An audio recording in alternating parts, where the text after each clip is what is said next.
Hi, my name is Danai.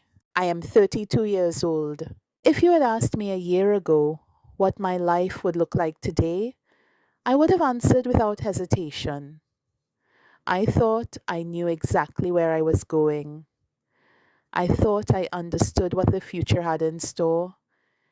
It's funny how life can humble you, how quickly everything you believe to be certain can disappear. But I'm getting ahead of myself. To understand what happened, let me introduce you to Jason, the love of my life. When this story begins, Jason had been living in England for almost 2 years. He had been offered a lecturing position at a university, and I couldn't have been more proud of him. I still remember the excitement in his voice when he told me he got the job. All the years of studying, all the sacrifices, all the disappointments. Finally, something had gone right. The only problem was that accepting the position meant leaving home and leaving me. Neither of us wanted that, but we both believed the separation would be temporary. So, we did what couples all over the world do. We promised each other that we would make it work, and somehow we did. For 2 years, our relationship existed through phone calls, messages, and video chats. We spoke almost every day, sometimes for hours, sometimes until one of us fell asleep.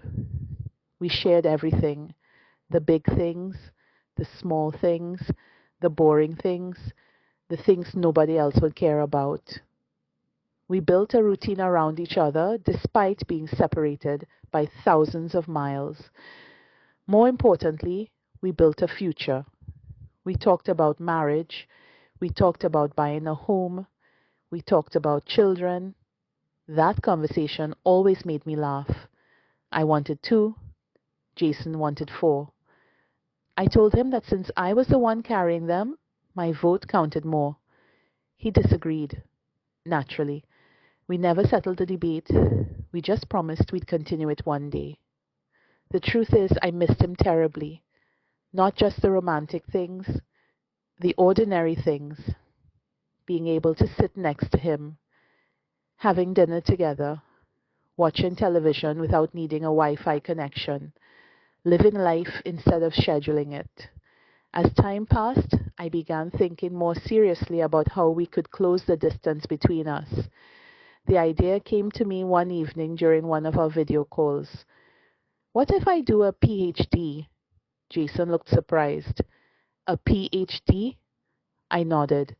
There are universities in England with programs related to my research interests. For a moment he said nothing. Then he smiled. I think that's a great idea. From that point onward, the PhD application became our project. Not mine, ours. We spent countless evenings researching universities, comparing programs, discussing research ideas, refining application documents. Whenever I doubted myself, Jason was there. What if I don't get accepted? You will. What if I'm not good enough? You are. What if nobody wants to supervise my research? Someone will. He believed in me even when I struggled to believe in myself. Eventually, I narrowed my options to 3 universities. Then came the waiting. The first university rejected my application.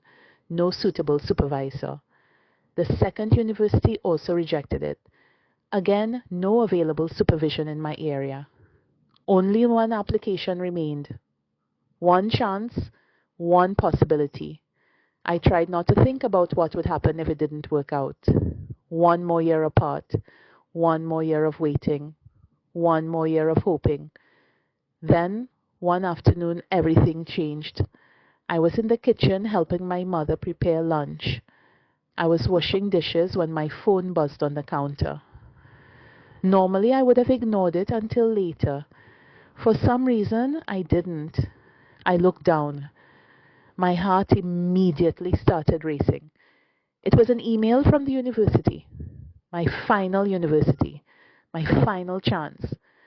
I wasn't sure I wanted to open it. I had already prepared myself for disappointment. Another rejection. Another setback. Another year apart from Jason.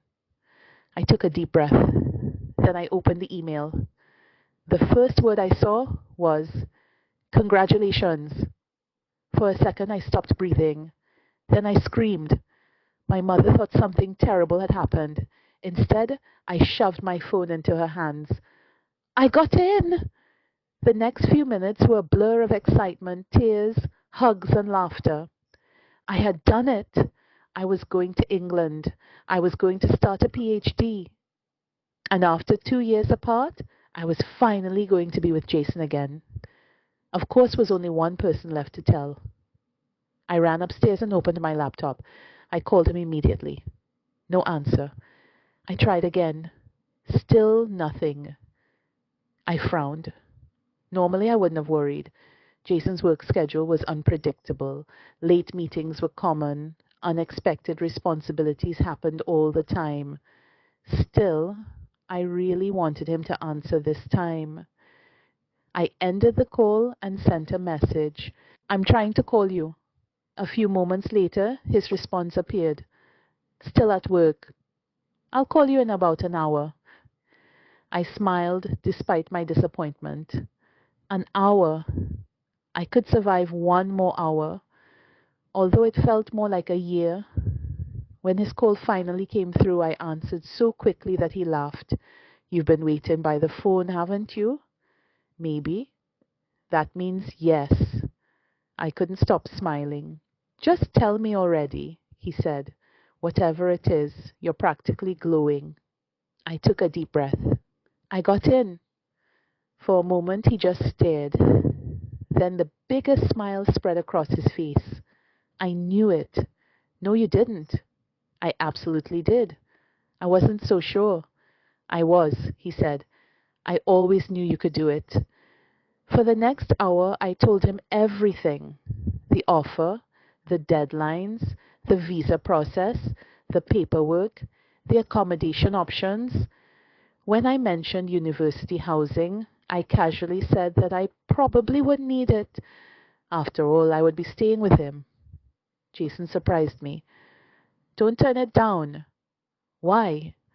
"It might be closer to campus than where I live. Accept it first and then we can compare options." I smiled. England no longer felt like a distant possibility. It felt real. The months that followed passed in a blur. Visa appointments, bank letters, shopping, packing, travel arrangements. There were days when I was so busy we barely spoke, but none of that mattered. Every task brought me closer to the life we had planned. Eventually my visa was approved. My ticket was booked, and suddenly there was no turning back. The night before, I packed my suitcases as my mother and brother looked on. For the first time, the sadness hit me. I would miss my family, my parents, my younger brother, the life I had always known. But beneath the sadness was excitement. A new chapter was waiting, and Jason was waiting too. The next day, I hugged my family goodbye and boarded the plane. After finding my seat, I sent Jason one final message. "I'm on my way." I leaned back into my seat and smiled as the plane began moving down the runway. Ahead of me was a new country, a new university, a new life, and the man I believed I would spend forever with. When the plane landed, I felt a mixture of relief and excitement. After all the planning, the paperwork, the waiting, and the goodbyes, I had finally arrived. England, the place that had occupied so many of my thoughts over the previous 2 years. The place where Jason was waiting for me. As the aircraft taxied toward the terminal, I switched on my phone. I did not see a reply from Jason. Maybe he was driving. Maybe he was already on his way to the airport. Maybe he was already waiting outside. I collected my carry-on luggage and followed the stream of passengers through the airport. My international SIM card took a while to connect. When it finally did, I immediately checked my messages. Still nothing. I sent him a text. Arrive safely. See you soon. I smiled as I pressed send. Surely I would hear from him soon. I passed through immigration, cleared customs, then made my way toward the arrivals area. I looked around. Families were reuniting. Children were running into waiting arms. Friends were hugging. Taxi drivers held signs with names written in bold letters. Everywhere I looked, people were finding their people. I scanned the crowd. No Jason. I checked my phone. Nothing. I tried calling. No answer. That was the first moment I felt something shift inside me. A small feeling. A flicker of concern. I called again. Straight to voicemail. I sent another message. No response. I stood there waiting.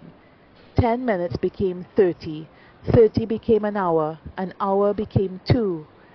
The crowd changed completely around me. People came and went. Flights arrived. Passengers left. Still no Jason. Still no explanation.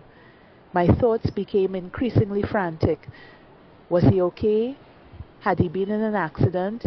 Was he hurt? Was he in hospital somewhere? Had something happened to his phone? The possibility that he simply chose not to come never fully entered my mind. Not then, not yet. I knew Jason, or at least I thought I did. He wouldn't do something like this, would he? Eventually, reality forced its way into my thinking. I couldn't remain at the airport indefinitely. I had nowhere to go, no backup plan. We had never discussed one. Why would we? I was supposed to be staying with him. That had always been the plan. I sent one final message. Are you okay? Where are you? I'm worried about you. I've been here for more than 2 hours. I'm going to find a hotel. Please call me as soon as you get this. Then I booked a room. The process felt strangely mechanical, as though someone else was making the decisions while I simply watched. A taxi carried me through London. I sat quietly in the back seat staring out of the window. The city unfolded around me. Buildings, traffic, parks, people. Everything felt distant, unreal, like I was watching a film instead of living my own life. I wasn't thinking about London. I wasn't thinking about university. I wasn't even thinking about the future. I was trying to understand what was happening. When I finally reached the hotel, I felt relieved to have a roof over my head, a bed, a room, a place to be. Yet the relief was temporary. The moment I closed the door behind me, the loneliness hit. Not the loneliness of being in a new country. I had studied abroad before. I knew what that felt like. This was different. This felt like abandonment, like being dropped into the middle of an unfamiliar place without a map. I didn't know what had happened. I didn't know where Jason was. I didn't know whether he was safe. I didn't know whether I should be worried or angry. I didn't know anything. That uncertainty was the hardest part. If I knew he was hurt, I could help. If I knew he had changed his mind, I could grieve. But I knew neither. I sat on the edge of the bed and stared at my phone. What do you even write in a situation like that? I started typing. Are you okay? Then deleted it. What happened? Deleted. Why aren't you answering? Deleted. Finally, I stopped editing myself. I typed exactly what I was feeling. Why did you do this? Please answer me. I pressed send. Then I waited, and waited, and waited. Nothing. Eventually, I lay back on the bed, still fully dressed, still clutching my phone. The tears came suddenly. All the fear, all the confusion, all the disappointment, everything I had been holding together since leaving the airport. I cried until I couldn't cry anymore. At some point, exhaustion overtook me. I fell asleep. When I woke the next morning, sunlight was coming through the curtains. For a brief moment, I forgot where I was. Then everything came rushing back. The airport, the waiting, the silence. My hand immediately reached for my phone. Nothing. No messages, no missed calls, no explanation. The disappointment felt physical. I sat up slowly. I was still wearing yesterday's clothes. My makeup had long since disappeared. My hair was a mess. I looked exactly how I felt. Lost. I sent one more pleading message, begging him to answer me. Then I took a shower. The hot water helped. Not emotionally, just practically. For 10 minutes, I didn't have to think. I only had to stand there and let the water fall. Afterward, I stood in front of the mirror, looking at my reflection, looking for answers. I found none. What had I done wrong? Had I missed something? Had I been living a lie? I was a reasonably intelligent woman. I studied people. I observed people. How could I not have seen this coming? Or maybe I couldn't have seen it. Maybe something really had happened. I didn't know. Everything led back to the same conclusion. I didn't know. For a brief moment, I considered going home, booking a flight, returning to my family, returning to certainty. But what then? The university was here. My PhD was here. The future I had worked so hard to create was here. I couldn't make life-changing decisions based on panic. So instead, I got dressed and left the hotel. Outside, London moved at its usual pace. People hurried to work, buses passed by, shops opened. Nobody knew my world had fallen apart. Nobody knew I was struggling to keep myself together. I found a nearby shop and bought a few necessities: toiletries, water, some microwave meals, a few things to make the hotel room feel less temporary. When I returned, I changed into one of the hotel robes. My phone was on the bed. Then suddenly there was a message notification. My heart nearly stopped. Jason. For a second, I couldn't breathe. I just stared at his name on the screen. Then I listened to his voice. Low, heavy, almost unfamiliar. Danai, he exhaled slowly. I am really sorry I could not be there for you yesterday. All I can say is, it's very complicated. I know that you're sad and I know that you're disappointed in me. The words made no sense. I waited for an explanation, for something, anything. Instead, he said quietly, I'm so, so sorry. And that was it. I stared at the screen. My stomach dropped. The room suddenly felt smaller. The message had lasted less than a minute. No answers. No explanation. Just more confusion. Just more pain. The heaviness in my chest deepened. Then my phone rang again. This time it was my mother. Panic swept through me. I had forgotten. I had promised to call. They must have been worried sick. I answered. Hi, Mommy. My voice sounded cheerful, almost convincing. The relief in her voice was immediate. Oh, thank goodness, we were worried. I'm fine. Another lie. Everything okay? Everything is good. Lie. The flight was long. Lie. The airport was hectic. Lie. I just got settled in. Lie. And Jason? I swallowed. He's fine. The biggest lie of all. He's just busy with work. I laughed, made jokes, talked about the weather, talked about anything except the truth, because I couldn't bear the thought of them worrying about me from thousands of miles away. When the call ended, the smile disappeared immediately. I looked out of the window. Outside, rain had started to fall. Cars moved slowly along wet streets. People hurried beneath umbrellas. Life continued.